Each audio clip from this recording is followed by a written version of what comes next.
Coucou tout le monde, c'est Laurent de la chaîne Famille Électrique.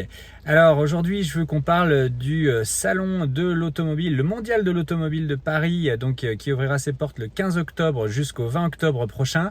Le but de cette vidéo, c'est de vous parler de mes priorités dans ce salon, dans ma visite du salon, mais surtout de vous solliciter aussi pour savoir ce que vous aimeriez que je vous présente. Donc ce que je vous propose, c'est de faire un point sur tout ce que j'ai noté moi d'intéressant à aller voir. N'hésitez pas donc ensuite à compléter par ce que vous voudriez que je vous montre, et j'irai autant que faire possible sur les stands que vous souhaitez vraiment voir en priorité. Donc voilà, écoutez, on y va, c'est parti. Le fait est qu'a priori cette édition du Mondial de l'Auto sera plus intéressante que les précédents salons, notamment parce qu'il y a pas mal de marques qui font leur retour, et on peut citer par exemple Volkswagen, Ford, Citroën qui seront là, mais aussi on aura Tesla qui sera présent. Alors bien évidemment j'irai sur le stand de Tesla.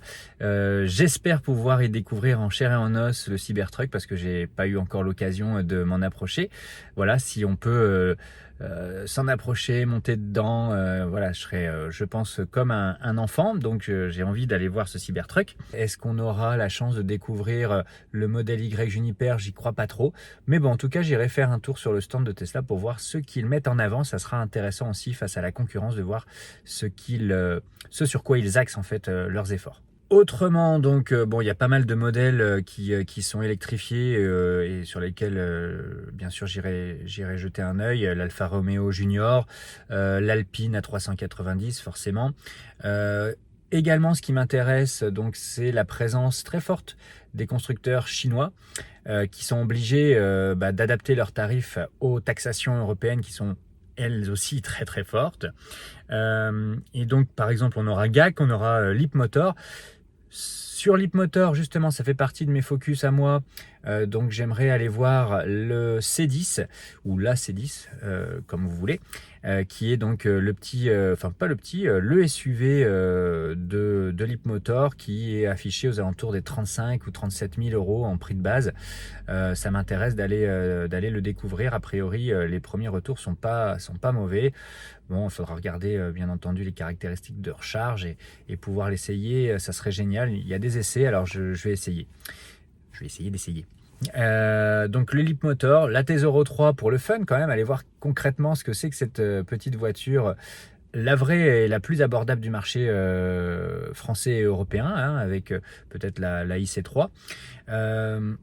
Ensuite, bien évidemment, très intéressant d'aller voir le stand Renault, avec pas mal de nouveautés, notamment donc vous les avez tous vus, je pense. Depuis hier, on est inondé de vidéos sur la nouvelle Renault 5 qui a été présentée donc tout récemment donc à la presse, en tout cas ceux qui sont invités, et qui ne laisse pas indifférent peut-être dans le design intérieur, extérieur. Maintenant, moi, les essais que j'ai pu voir, c'est pas les essais en soi. La voiture a l'air très très bien. La voiture a l'air très très bien. Bon, l'écran est un peu petit, mais sinon elle a l'air bien faite. Elle a l'air bien conçue pour l'électrique, avec vraiment toutes les technologies dont on a besoin aujourd'hui. Le planificateur, voilà, la bonne puissance de recharge. A priori, ça va, c'est pas trop mal au niveau des recharges. Bon, mais par contre le prix, quoi. Le prix pour un véhicule qui était censé être abordable, si on n'a pas de bonus, ou si le bonus réduit l'année prochaine, va falloir qu'ils adaptent leur tarification, parce que là on est loin du compte. Je sais qu'il y a une version dite abordable autour des 25 000 euros qui devrait sortir avec une petite batterie de 44 kWh, mais est-ce que ça vaudra vraiment le coup, quoi, par rapport à une citadine? On est sur le segment des citadines, hein, on n'est pas sur un autre segment pour moi. Et donc, pour ma part, pour l'instant, alors je ne l'ai pas vu, peut-être que je tomberai sous le charme, mais je suis un peu déçu, moi, de ce lancement. Quand on connaît la Renault 5, bon voilà, j'ai 49 ans, quand on a connu la Renault 5, j'en ai eu une, hein, j'ai eu une Super 5, qui était la voiture un peu des familles, la deuxième voiture parfois, mais la voiture aussi polyvalente. Je crois qu'on n'y est pas. qui va s'intéresser à des voitures autour de 30 000 euros, quoi, dans ce gabarit-là et avec l'autonomie qu'elle a? Bah, je suis pas sûr. Bon, je ferai, je pense, une vidéo plus complète là-dessus dans les prochains jours. Maintenant, il y a aussi donc chez Renault la découverte de la Renault 4, qui m'intéresse bien évidemment, hein, comme beaucoup d'entre vous, je pense. De mon côté, j'aimerais aller découvrir des SUV que je n'ai pas encore eu l'occasion d'aller voir ou de tester. Le compact Elroq de la marque Skoda, donc qui paraît intéressant sur le papier, avec 560 km d'autonomie pour sa grande batterie de 77 kWh. Et puis également le Ford Capri. Mais le Ford Capri, c'est bien gentil aussi, mais on est tout de suite sur la version de base, donc petite batterie et peu d'options, à 49 400 € a priori. Bon, donc même s'il a l'air joli et intéressant, c'est tout de suite une voiture à 50 000 € minimum, 55 000 sans doute dans une configuration un peu sympa. Ça va être compliqué, en tout cas pour mon budget maintenant. Dites-moi ce que vous en pensez.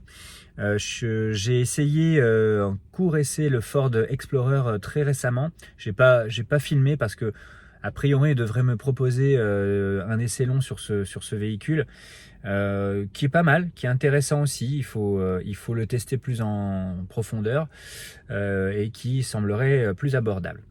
Bon, bien évidemment, j'irai bien évidemment, voir la IC3 Aircross. Qui est donc un SUV compact 100% électrique aussi qui va sortir.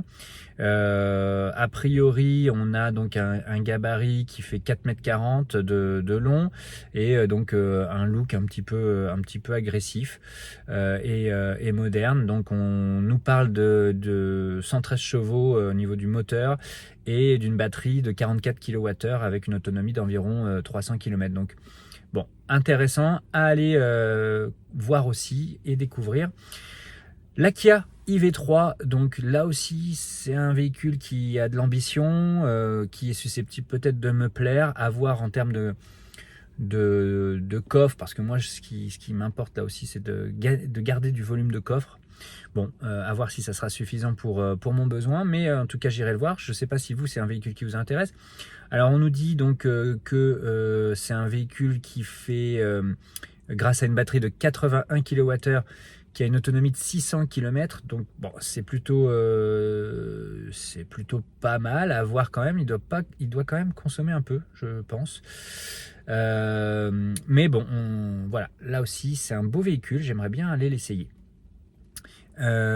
Également donc du côté de chez Mini, donc on a une Aceman, donc c'est un SUV urbain, donc pareil, autour de 300-400 km d'autonomie en fonction de la variante. Allez voir, je pense qu'ils font de très beaux véhicules, maintenant souvent un peu positionnés cher en termes de prix.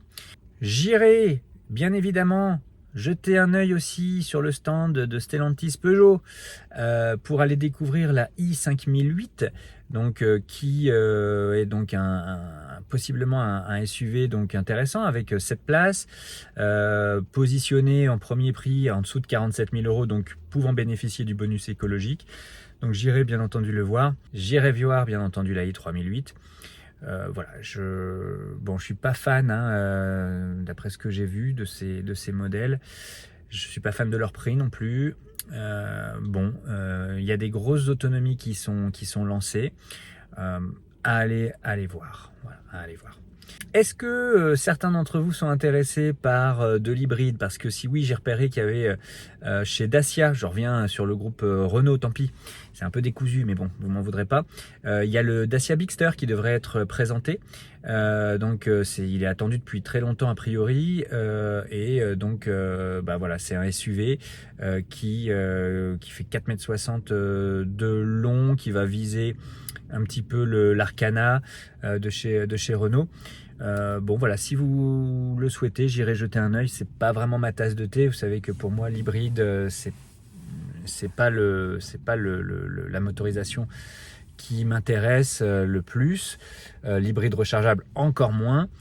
Comme le dit souvent Johan en VE, l'hybride rechargeable, c'est un peu le pire des deux mondes. Et je suis totalement d'accord. Bon, ensuite, pour le fun, j'irai voir le stand de Mobilize, donc Renault aussi, qui présentera donc les concurrents de la Citroën Ami. C'est un truc qui marche bien, hein. Moi, j'y croyais pas du tout quand l'Ami est sorti.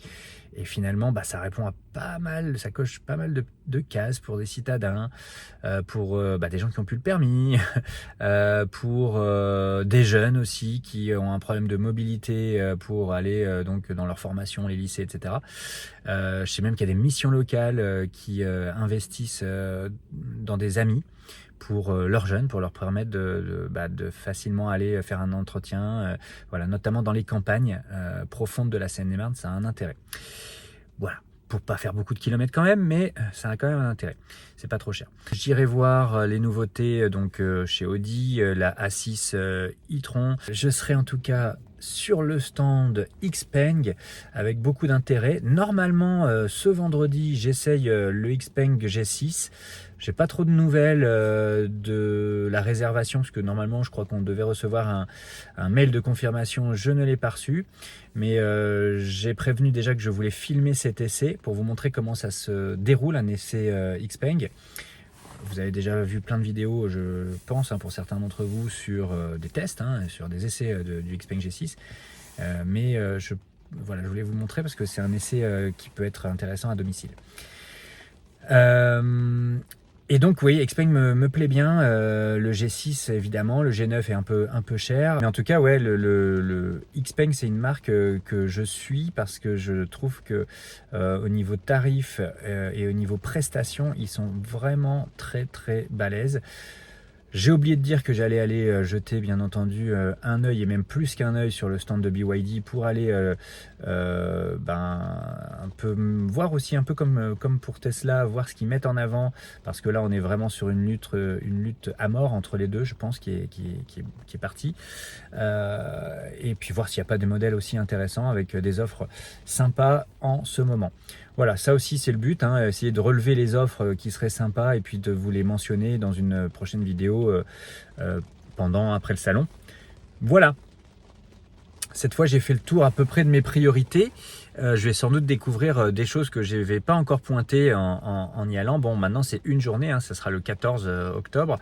N'hésitez pas à m'envoyer des petits messages en commentaire pour me dire si vous, parmi ma sélection, il y a des choses qui vous intéressent. Ou pas du tout, ou alors si vous avez d'autres envies, d'autres commandes, eh bien j'essaierai d'y répondre. Voilà, c'est tout pour cette vidéo. J'espère que vous serez actifs dans les commentaires et je vous dis à bientôt. Ciao!